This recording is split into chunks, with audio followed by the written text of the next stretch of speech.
Lux presents Hollywood.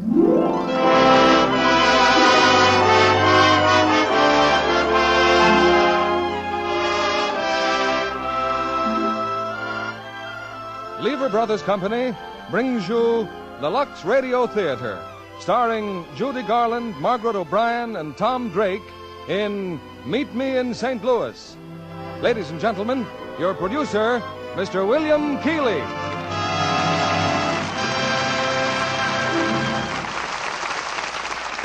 Greetings from Hollywood, ladies and gentlemen.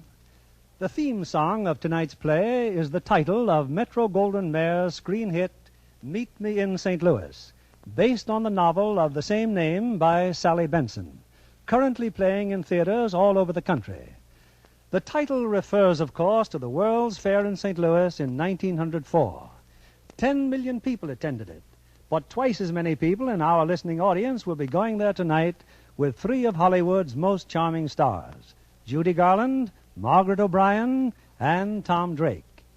They take you back to an era of nostalgic charm in a warm and haunting story of romance.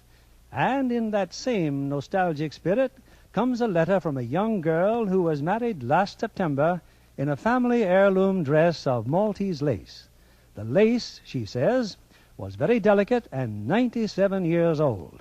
Yet when we washed it with Lux Flakes just before the wedding, it came out perfectly preserved in color, daintiness, and texture. We were astonished that a lace so old and delicate could be so beautifully restored. To Mrs. T.A. Gunderson, the bride, our heartiest thanks, and our sincere best wishes for a happy future with Lux Flakes. On to Act One of Meet Me in St. Louis, starring Judy Garland as Esther, Margaret O'Brien as Tootie, and Tom Drake as John, with Gail Gordon as Alonzo.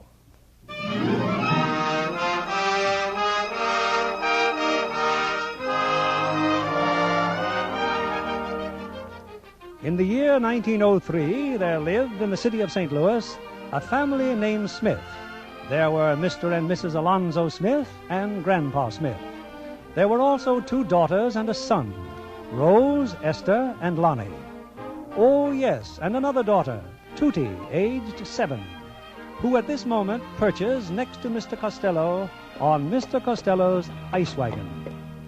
My goodness, Tootie, at 5 o'clock. Giddy up, Beatrice. Oh, how's your dog feeling now, Tootie? Any better? Oh, no. Poor Margaretha. I've never seen her look so pale. Probably the heat. Been awful hot today. I doubt very much if Margaretha will live through the night. She has 4 fatal diseases. As a rule, only takes one. She's going to have a beautiful funeral in a cigar box my papa gave me, all wrapped up in silver paper. That's the way to go if you gotta go. Oh, she's got to go. How's Beatrice feeling? Oh, Beatrice don't mind the heat. Why, she's the strongest horse in St. Louis. Excuse me, Mr. Costello, but it's pronounced St. Louis. That's funny. Now you take that their new song. Meet me in St. Louis, Louis, meet me. Oh, well, that's different. We sing that song all the time in our house. My sister Esther and my sister Rose and Grandpa and everybody. Well, St. Louis to St. Louis, it's still a grand old town. It's not a town, Mr. Costello. It's a city, and it's the only city that's going to have a World's Fair. Gosh, wasn't I lucky to be born in my favorite city? You sure were, honey. So was I, and so was Beatrice. Is that right, Beatrice? Come on, gal. Giddy up. Meet me in St. Louis, Louis, meet me at the fair.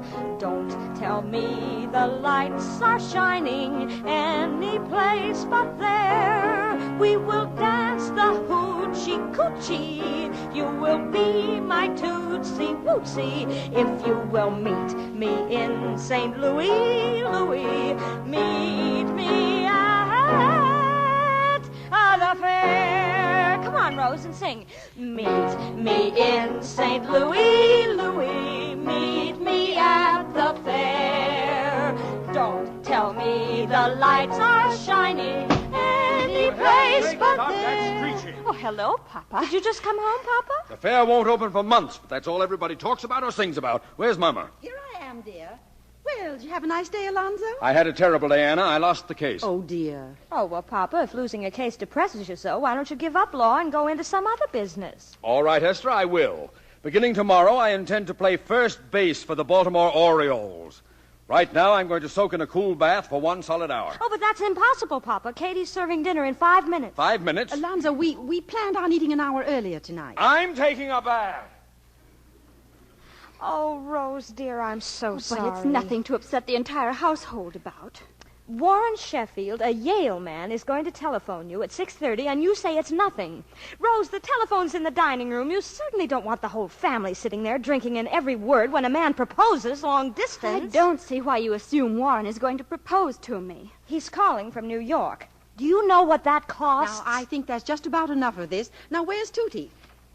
Oh, she's delivering ice with Mr. Costello. No, she came back a few minutes ago. She's in the backyard burying her doll. Well, call her in to see that she gets washed. And Lonnie. Lonnie! Now, don't you worry, Rose, dear. Everything will work out all right. Mama, it's 6:30 and Papa isn't down yet. He will be. Tootie! Grandpa! Lonnie, come on, dinner! Has he telephoned yet, Rose? Grandpa, I'm not in the least concerned whether Mr. Sheffield calls or not. I suppose Warren's too young, huh? Every fella I introduce her to is too young. Now, listen, children. Your father will be right down. If we eat dinner quickly, we may be finished by the time... Oh, now I remember. Now I remember where I left my other roller skate. On the staircase. I hope I haven't held you up. I was just taking a little ride before dinner. Tootie, is this your roller skate? Yes, Papa. And thank you. You're welcome. And remind me to spank you after dinner. Yes, Papa. Ah, soup. Don't blame me if it's cold, Mr. Smith. Oh, Katie. So's the corned beef. No, it's fine. Delicious. Well, what's the matter with everybody? Eat your soup. Oh, Rose, let me get it. Telephone! What are you all jumping for? Sit still. I'll answer it. I'll die. I'll simply die. Hello? What? New York? No, I'm not calling New York. What? Hello? Hello? Anna, I'm going to have that instrument of torture ripped out of this home. Oh, Alonzo, every telephone call's not for you, dear. Rose is crying. Well, what's the matter with you?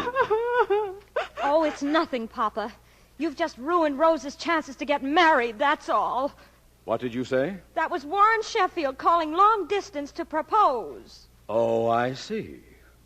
Tootie, did you know there was a long-distance call coming to this house? You know what, Papa? The Iceman saw a drunkard get shot yesterday, and blood spurted out 3 feet. Answer yes or no. Yes. Lon? Grandpa? Anna?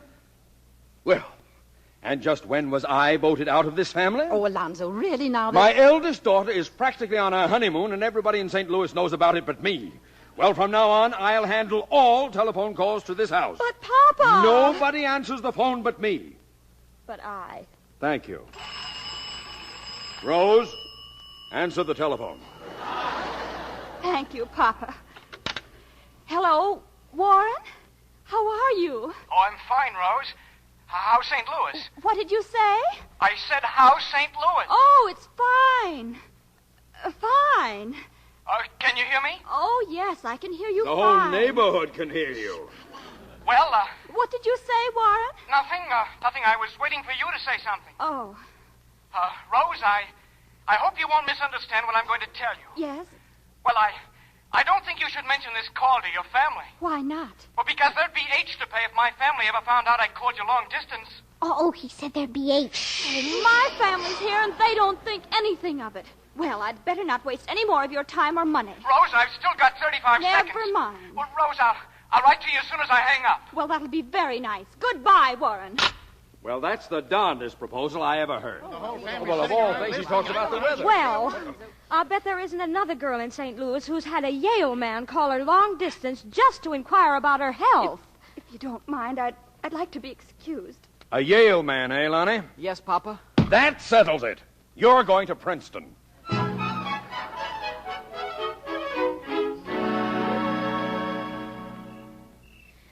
Oh, it's nice just sitting on the front porch, isn't it, Rose? I just love a summer night. Esther, wasn't that silly of me, running away from the dinner table? Oh, Rose, I wish I had your savoir-faire. Esther, look. Next door, a new neighbor. John Truitt. Yes, on the lawn. Now, for goodness sakes, don't let on that we see him. Ready? Yes. Let's get a little closer to the railing. Isn't it a gorgeous night, Esther, dear? heavenly, Rose. Just heavenly. He smokes a pipe. I understand they're having a fashion pavilion at the fair. Isn't that exciting? I shan't be at all surprised if Joe insists on taking me to the fair every single night. Joe's so overpowering. Oh, Prunes. Huh? Well, look, he just walked back into his house. Oh. It's not very neighborly, I must say. Well, he's only lived here 2 weeks. You can't expect him to fling himself at you. How am I going to meet him? I know. I'll get George Briggs to bring him over here to Lon's going-away party. Oh, Rose, could you? Of course. Let me get some stationery. We can write the invitations right now, tonight. He didn't even notice me. What if he can't come to our party? What if he's got a girl? The moment I saw him smile, I knew he was just my style. My only regret is we've never met, though I dream of him all the while. But he doesn't know I exist, no matter how I may persist. So it's clear to see there's no hope for me, though I live at 5135 Kensington Avenue, and he lives at 5133. How can I ignore the boy next door? I love him more than I can say. Doesn't try to please me, doesn't even tease me, and he never sees me glance his way. And though I'm heart-sore, the boy next door affection for me won't display. I just adore him, so I can't ignore him. The boy next door.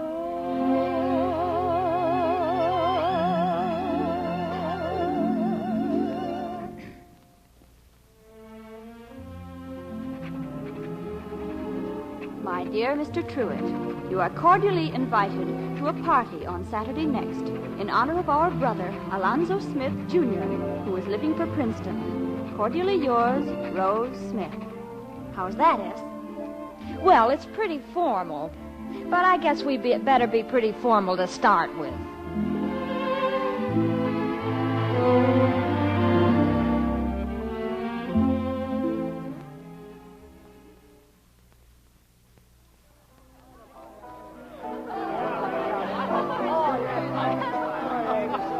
Princeton's all right, John, huh? Oh, Princeton's a peach of a school. A peach of a school. Well, that's where I'm going.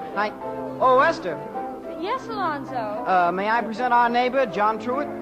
I'm sorry, I didn't quite catch the name. John Truitt. Oh, well, welcome to our house, Mr. Truitt. Well, thank you. You know, this is the first party I've been invited to since we moved to St. Louis. Oh, do you live here? Well, of course he lives here. Right next door. Oh, well, that's where I've seen you. I thought you looked familiar. If this dance isn't taken, Miss Smith, I'd be very honored. Oh, I'm terribly sorry, but Oh, well, since you're our next-door neighbor. Thank you.